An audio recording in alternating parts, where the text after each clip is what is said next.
the Wiley Vision studio in Spokane, Washington. The Stephen James Wiley Show.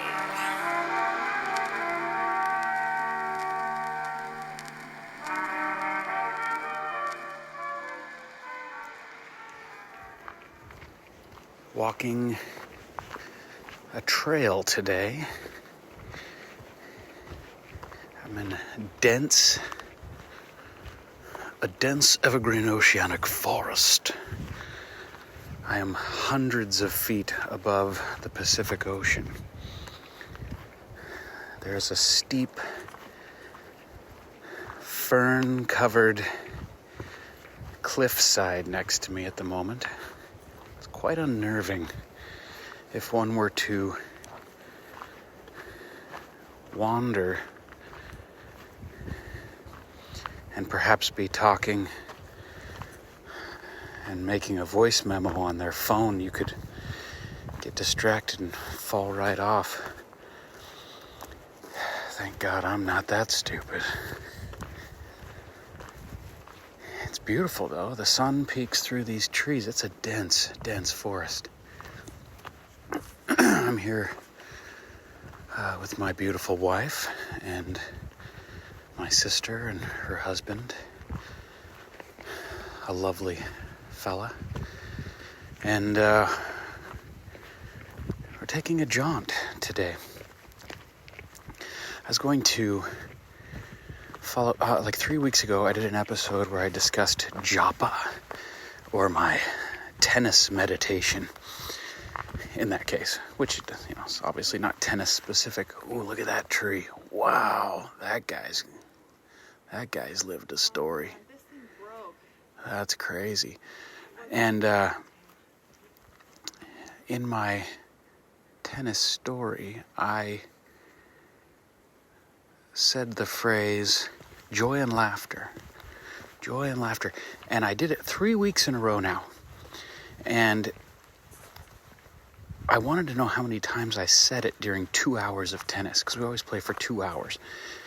And I ran the math after doing a sampling of 1 minute, which I found I would often say it about 30 times in a minute.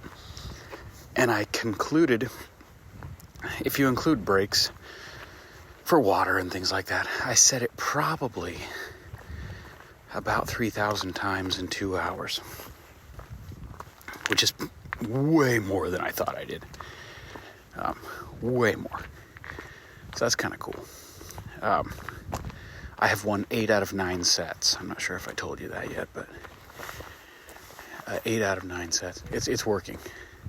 And it's not all about winning. It's a whole principle at work of manipulating energy and staying above, the swings of momentum, which is kind of cool. So, man, I wish you could see these trees. They're covered in moss. It's freaking amazing.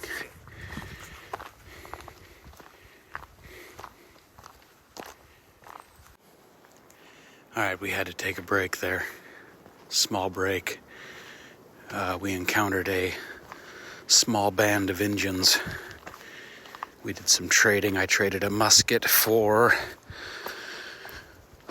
3 beaver pelts and a very decorative hat. I'll take pictures later.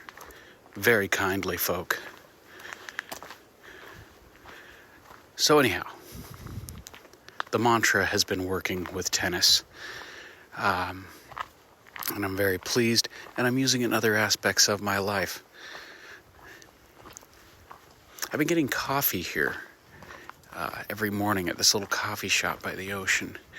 And the barista gentleman, nice young guy, has a very focused demeanor about him. And when there's a line of, 8 to 10 people waiting, he kind of doesn't say anything. And I had wondered if perhaps he was smoking a lot of weed. But it turned out he's just a really focused, really kind-hearted guy. And I really like him. I don't know his name, but I've tried to tip generously. Not to toot my own horn or anything, but, you know, it's nice to meet kind people out on the trail or at the coffee shop, whether it be a small band of Indians or a kindly young man at the coffee shop.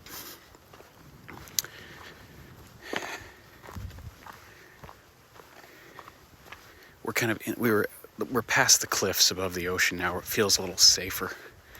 But anyhow, I thought it was kind of cool to talk about the Joppa thing again. I wanted to follow up with that because that shit is real.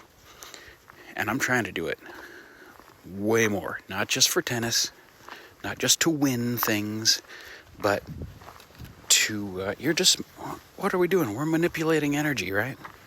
At least that's what I'm doing. You are too, even if we don't know it. God, these trees here. I mean, many of you know these forests along the Pacific Ocean. I mean, this isn't a redwood forest. This is just, Oregon. But they're beautiful, huge trees. There's life here, man. Wow, it's beautiful. My buddy Ben, who climbs trees for a living, he's been on the show, went to India and all that. He knows, he communes with trees every day. There's magic. There's magic. Anyhow, hey, I love y'all. Thanks for joining me for this Oceanic Memo from the deep woods of the Pacific. All right, I'll catch up with you soon.